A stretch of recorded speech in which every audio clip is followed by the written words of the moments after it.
হরষিত বাগড়ি ফিরে আমাদের সবাইকে স্বাগত। চলে এসেছে একটা নতুন ভিডিও নিয়ে। তো ভিডিওটা হচ্ছে এই দেখতে পাচ্ছেন টিভিএস স্টার সিটি গাড়ি।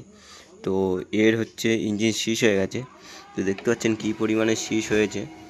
তো এই যে পিস্টন, এটা কোনো আপ ডাউনই হচ্ছে না, পিস্টন যে বুশ সেটাও প্রচুর জাম হয়ে গেছে। তো দেখতে পাচ্ছেন আমি টুকটুক করে মেরেছি কিন্তু খোলেনি। তো এটাকে ভালোভাবে জাম ছাড়িয়ে খুলে প্লাস নতুন পিস্টন লাগাতে হবে, প্লাস বিগিংও হালকা যে টাল আছে সেটাও টাল হয়েছে বিগিং ডট।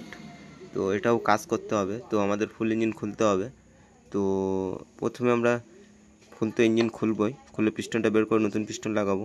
তো দেখতে পাচ্ছেন আপনাদের একটাই কারণে দেখানো যে আপনারা গাড়িতে ঠিকঠাক ইঞ্জিন অয়েল চেক করবেন বা চেঞ্জ করে গাড়ি চালাবেন, চালালে এই সমস্যাটা হবে না আপনাদের। তো কীরকম জাম হয়ে গেছে দেখুন।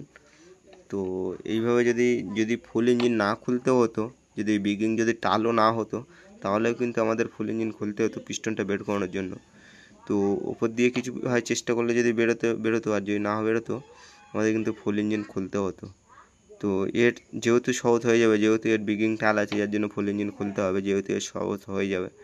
কিন্তু যাদের বিগিং টাল থাকবে না তাদের কিন্তু যদি এরকম ইঞ্জিন শীষ হয়ে যায় খুব সমস্যা পিস্টন বের করতে বা পিস্টনের যে পিন থাকে তো সেই পিন বের করতে। তো আপনাদের এই কারণে ভিডিওটা করে দেখানোর যে আপনারা গাড়িতে ঠিকঠাক ইঞ্জিন অয়েল ঠিকঠাক টাইমে চেঞ্জ করবেন, করে গাড়ি চালাবেন, চালালে আপনাদের গাড়ি ঠিকঠাকই থাকবে, কোনো অসুবিধা হবে না। তো আজকের মতন এই পর্যন্ত ভিডিও দেখা হবে আর একটা নতুন ভিডিও নিয়ে। ততক্ষণের জন্য টাটা বাই বাই, সবাই ভালো থাকবে।